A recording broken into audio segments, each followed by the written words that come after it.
The race for the 5th District has been underway for much of this year. It's the first time in decades that seat's been open. For the Democrats, there are 4 candidates, and all but one has been in this program. For the Republicans, there are now 5. The other 4 have been on, and now the newest entrant, State Senator Andrew of Goshen, is with us today. And Senator Rohrabaugh, good to see you on the program. Thanks for having me, Dennis. So, obviously the race has been going on for some time. What made you decide you wanted to run?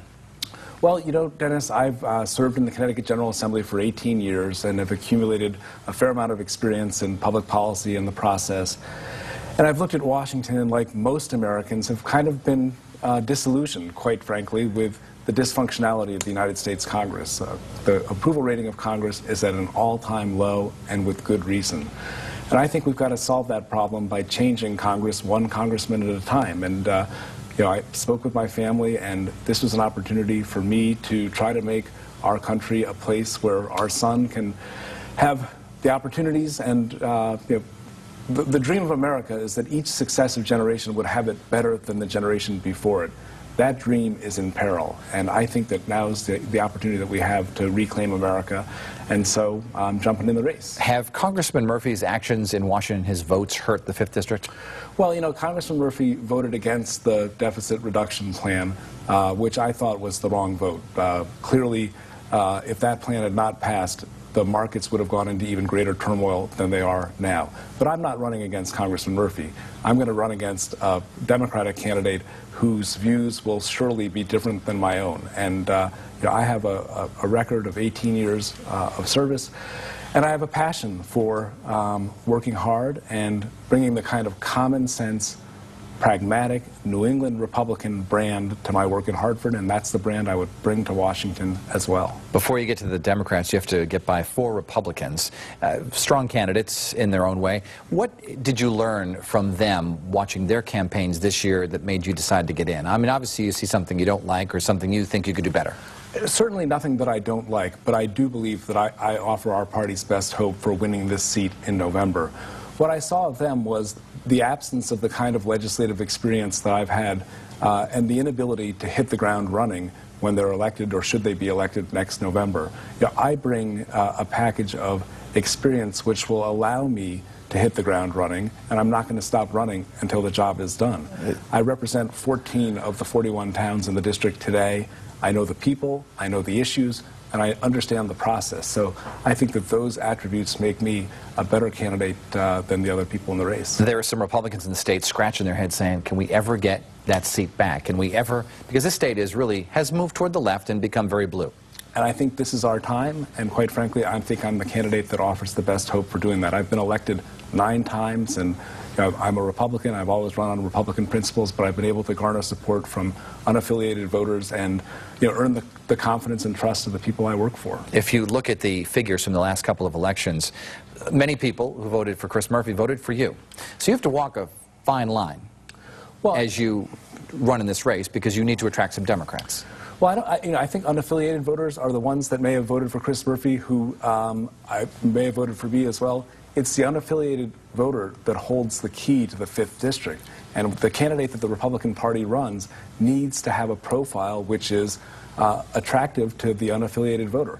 I think that I offer our party's best hope of claiming that middle ground, which will be decisive to the outcome of the election. We haven't seen any polls yet, but much of the press coverage has been on Chris Donovan, the Speaker of the House, who's running for the Democrats. Why is he a bad choice for the 5th District? Well, how much time do we have, Dennis? One of the reasons I got into the race is because as much as I like Chris Donovan, we've worked together for 18 years in Hartford, I don't want him to be my congressman, and I don't think the people of the 5th District will be well served by having Chris Donovan as their congressman.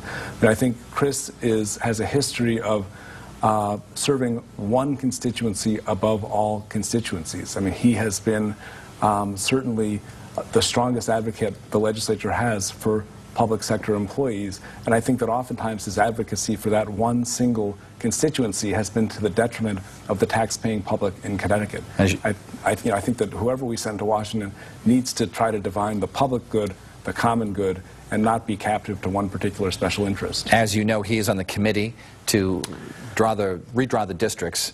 after the 2010 census, and your Republican colleague Mark Greenberg has called for the Speaker to step down. So has the Hartford Courant to recuse himself from this process. What do you think? Well, I think it's always best to avoid even the appearance of impropriety, and I think, when in doubt, the best thing to do is to step aside.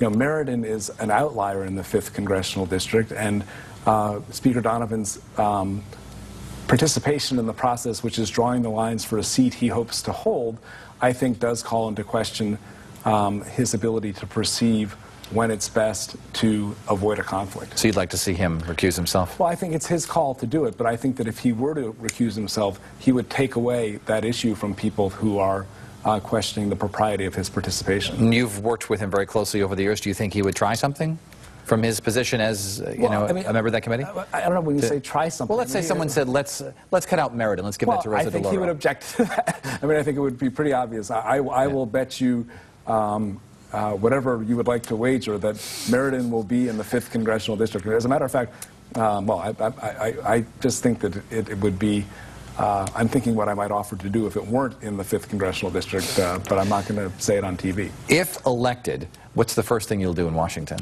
Well, the first thing I'll do in Washington is make it clear to the people that I represent that they have a hot wire to the Capitol. Washington, D.C. has become so detached from the reality of our everyday lives, and the people of the 5th District are going to know that they've got a congressperson who's going to be back in the district at every chance because he wants to be with his wife and his son, and I'm not going to forget where I came from, who I work for, and what matters to the people of the 5th District. Who helps Republicans more in the 5th District if they are on the ballot next year, Linda McMahon or Chris Shays? I think that each race is decided on its merits. Connecticut voters are a very discerning lot, and I think we've learned over time that you can go race by race, district by district, and voters jump back and forth because they want the best candidate. And people are members of parties, but they're more discerning. They're not blind party voters, they're discerning party voters. So I don't think that either of those candidates is going to have much of a bearing on the race below them. State Senator Andrew Rohrbach, Republican of Goshen, now a candidate for Congress in the 5th District. Thank you for being on the program. We'll see you on here again. Stay tuned. Thanks for having me.